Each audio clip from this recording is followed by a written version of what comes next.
Quand on avait 15 ans ou 16 ans, on venait ici, on arrivait, quelle belle vie. On arrivait le 24 juin et on repartait le 9 septembre au matin à 7h pour arriver à 9h au lycée, à peu près. C'était à peu près ça quand on était petit. Et alors après, quand vous avez 18 ans, vous venez plus qu'un mois parce que vous n'avez pas trop de travail, mais vous avez une copine, vous avez une histoire d'amour. Alors vous partez 20 jours chez ses parents dans le Lavandou, par exemple. Alors vous n'êtes plus là qu'un mois. Puis quand vous avez 22 ans, vous commencez à être stagiaire dans un truc, mais comme vous rusez un petit peu, vous avez 3 semaines. Alors vous venez du 8 au 31 août. Et puis à 25 ans, on bosse tous. Et alors on vient le week-end et on demande éventuellement son vendredi pour le dernier week-end d'août parce que c'est la revue. Et de toute façon, eux ils savent pas à Paris, mais enfin Rockefeller il nous dit mais je comprends pas. Il fait il y a la revue des trottoirs. Ils ne comprennent rien à Paris quand dans un bureau on fait faut que je prenne mon vendredi parce qu'il y a la revue. J'ai la revue. Je fais la revue de quoi? Une revue. Oui mais quelle revue? Une revue, vous pouvez pas savoir, mais il faut que je parte. C'est le truc, quoi. Et on ne peut pas expliquer ce qu'est la revue des Personne ne peut comprendre. Personne. On peut pas savoir. Parce que quand on l'explique, en effet, les gens nous rigolent. Ouais, bon, c'est un spectacle, quoi. Oui, puis c'est un bonne franquette, puis c'est un truc style revue, patronage, etc. C'est une revue extrêmement familiale, car j'ai vu passer les grands-pères, les pères et les enfants, maintenant c'est les petits-enfants, tout le monde. Voilà, ça se passe comme ça, les familles étrotataises, avec pas mal de personnes aussi de la région havraise ou de la région de Rouen aussi, qui habitent là-bas, qui ont une villa. Dansent, chantent, se réunissent quelquefois aussi en hiver pour répéter. Ma cabine à Étretat, ce n'est qu'une cabane en bois, mais pour moi c'est le plus beau des châteaux. J'en ai jamais loupé une revue, parce que j'adore ça, j'y ai participé maintes et maintes fois, je peux vous dire. J'ai commencé à faire des numéros quand j'avais 6 ans, mon grand-père écrivait des sketchs pour nous et les cousins, c'est-à-dire moi, mes cousins, plus quelques autres jeunes des autres résidences avec qui on était copains. Et j'ai dû jouer ici 15 fois, moi, sur ce plateau. Vincent Lindon a fait ses premières armes de comédien.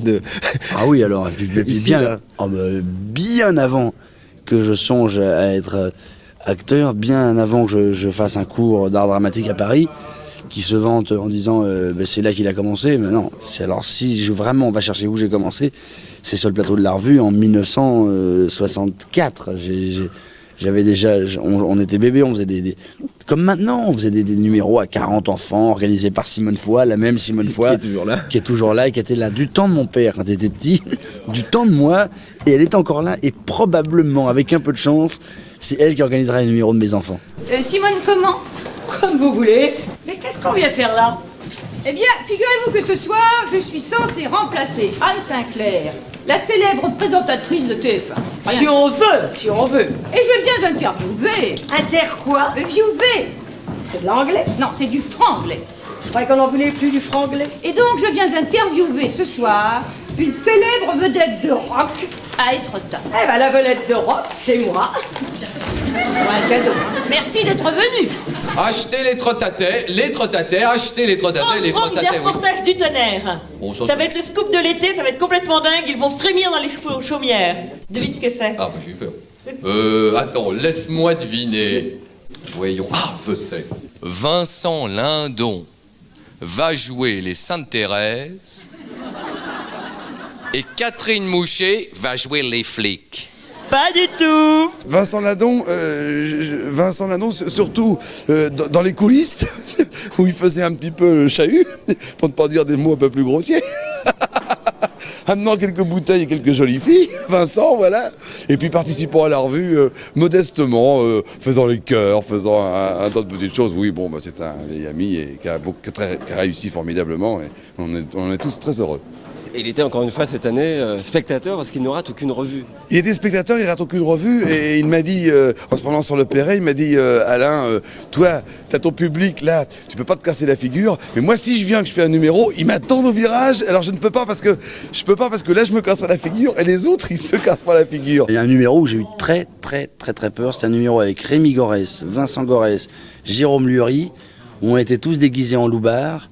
Et on arrivait en cuir perfecto avec les cheveux gominés et on dansait sur une musique des Rolling Stones et à un moment on devait prendre à partie la salle mais en les agressant et la salle a eu peur. La salle a vraiment, enfin je crois c'est le plus beau compliment qu'on puisse nous faire Mais je crois que la salle a eu peur 2-3 secondes, mais pas autant que nous, c'était tragique. Mon jardin, c'est les galets, et ma vue, celle de la baie que l'on voit de ma cabine à Étretat. Il faut s'imaginer une toute petite salle avec un très vieux rideau. Il faut s'imaginer une salle de 300 places où il y a près de 500 personnes. Il faut s'imaginer des gens bissés qui ne reviennent plus parce que la robe est partie déjà. Il faut s'imaginer tout ce qui peut se passer dans une revue comme ça, où un enfant pleure, où M. Chardot oublie ses paroles, où le piano n'est pas toujours très juste. Voilà, il faut s'imaginer tout ça. Maintenant, tu me laisses un peu présenter. Hein. Bah tu vas quand même pas occuper toute la place, non? Mais tu me laisses jamais rien dire, je commence à en avoir vraiment assez. Oui, bah pousse-toi un peu, puis de toute manière, je te laisse jamais rien dire. Là, parce que eux, c'est les présentateurs. Alors, ils répètent, c'est ce qu'il y a de plus dur, ça. Parce qu'il n'y a aucun support, parce que le rideau est fermé. Le rideau est fermé, c'est-à-dire qu'il détonne complètement par rapport au rideau. C'est-à-dire qu'il y a un grand rideau orange, et tout d'un coup, il y a 2 personnes qui sont devant, et entre la tombée du rideau et le bord de la scène, il y a 30 cm. C'est-à-dire qu'ils sont acculés dans leur coin, qui ne peuvent rien faire. C'est ce qu'il y a de pire pour un acteur. C'est quand vous avez 30 cm d'espace vital pour bouger. C'est horrible. Parce que vous ne pouvez pas vous retrancher, c'est terminé. Vous êtes là, si vous avancez, vous tombez, si vous reculez, vous tombez dans le rideau. Donc vous êtes là et il faut attraper la contenance qu'il faut pour donner un impact au public. Tandis que quand vous pouvez reculer 5 mètres, vous pouvez toujours ruser. Vous retournez, marcher en arrière, faire les 100 pas en parlant. Vous tournez, vous cachez votre figure, vous arrivez à planquer. Mais là, ils sont foutus, là. C'est très dur ce qu'ils font. Évidemment, tu présentes tellement mal. Oh, t'exagères de dire que je présente mal. C'est moi qui me suis tapé tout le boulot. J'ai trouvé toutes les idées de présentation des numéros. Et en plus, tu te permets de dire ça. Je trouve que vraiment, Je rêve. Qu'est-ce que j'entends, oui? C'est marché, cette vie-là. C'est la mauvaise foi incarnée. Vous vous rendez bien compte que c'est moi qui ai tout préparé. Que j'ai tout... D'ailleurs, j'ai tout. Moi, j'ai eu des tracs épouvantables ici. Hein. Mais beaucoup plus peur qu'une caméra. Mais oui, parce que vous vous mettez en danger devant... C'est horrible, vous êtes sur le programme. Les gens, ils sont comme ça, ils sont dans le noir, ils se parlent tout bas, ils font... Le prochain numéro, c'est Franck Mosley à Vincent Lindon. On va voir ce que c'est, hein, cette année. Et ding, on arrive et c'est horrible, quoi. Ils sont tous là, on voit rien. C'est atroce. C'est comme le théâtre. Le théâtre, ça fait très, très peur. Alors, c'est atroce pendant... Enfin, moi, maintenant, comme c'est un peu mon métier, j'ai réussi à analyser comment ça se passait. Un acteur qui monte sur une scène, c'est exactement... Il a les facultés de Steve Austin. Vous voyez qui c'était Steve Austin? C'est l'homme qui valait 6 millions de $. C'est-à-dire qu'il a une ouïe qui est développée à un point incroyable. C'est-à-dire que, je peux vous assurer, et je suis sûr qu'ils sont tous comme moi, vous montez sur la scène, vous faites un numéro, s'il y a un petit rire, je dis pas un grand rire, un petit rire, là, au fond de la salle, quelqu'un qui fait comme ça, on l'entend, et là déjà, le track il descend d'un palier. Et s'il y a 30 personnes qui rient, le track part, mais exactement comme quand vous donnez un coup de clou sous une bouteille de Contrax. C'est-à-dire que tout part. Quoi? Je me sens mal. Quoi? Cuis-tu? Je cuis complètement. Tu cuis. Oui, bah alors écoute, t'arrêtes de te laisser aller 2 minutes, quand même, on a un public devant nous. Bon, et là-bas, les éclairages, éteignez les projecteurs, je cuis trop. Mais pas du tout, ça va jaser, n'éteignez rien du tout. Non, mais elle va le faire, elle va se déshabiller. Oh, j'ai failli, vraiment, j'en peux plus. Non. Mais elle le fait. Non, j'enlève. Mais non, tu vas pas l'enlever, mais ne te promène donc pas toute nue, je t'en Si supplie. je te dis, je vais l'enlever. Monsieur le maire, voyons, vous ne tolérerez pas ça. Mais...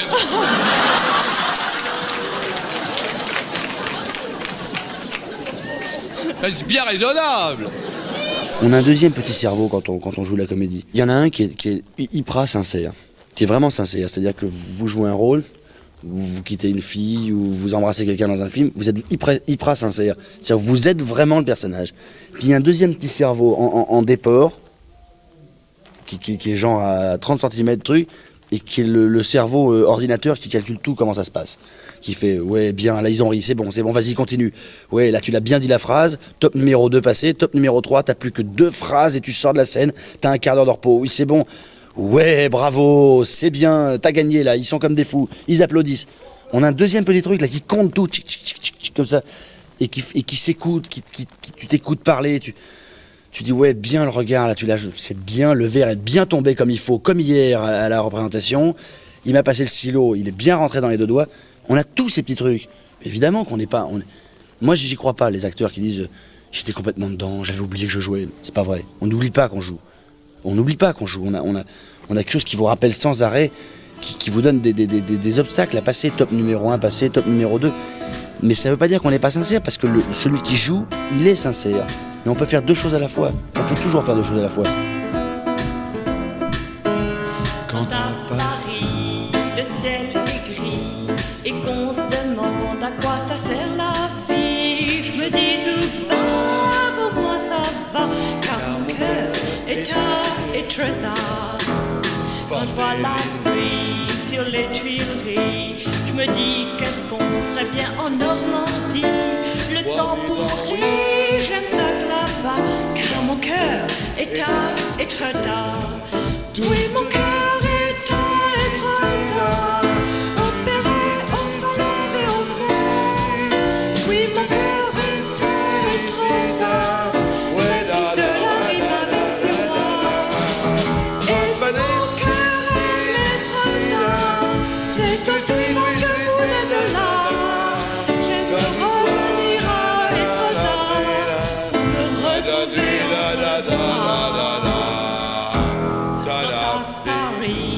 le ciel est gris et qu'on se demande à quoi ça sert la vie. Je me dis tout bas, pour moi ça va, car mon cœur est tard et très tard. Place Pereire, il n'y a plus d'espoir. À l'étoile, le ciel est vraiment noir. Sur les champs, c'est la vie d'enfer. La Concorde, ça tourne à l'envers. L'opéra n'est pas en gala. Sur les boulevards, des tas de gravats. La Bastille est devenue folle, et c'est impossible aux Batignolles. Quand à Paris, le ciel est gris et qu'on se demande à quoi ça sert la vie, je me dis tout bas, je pense ça va, car mon cœur est à être tard.